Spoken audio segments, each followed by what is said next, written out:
Yo mga kumarit kumpare, samahan nyo ko ngayong araw at tayo didiskarte. Meron nga pala tayong pa-order na longganisa kaya tayo papunta ng Sariaya. Tayo nga pala ay naka-break lang din diyan at 1 hour lang ating break kaya tayo madalian lang din. Isinaglit ko na nga lang din at sayang din naman ang tutubuin.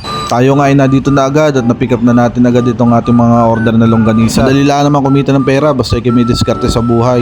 Ako nga pala ay dumaan muna din sa aking kapatid at si father din sa may Santa Clara. At ari nga, nandito na ako din sa amin, dito sa may Santa Clara. Ari nga si Nani Lulu inaayos ang kanyang orchids. At ari namang si Nunoy, syempre as usual, kanya nagpapatuka ng kanyang manok.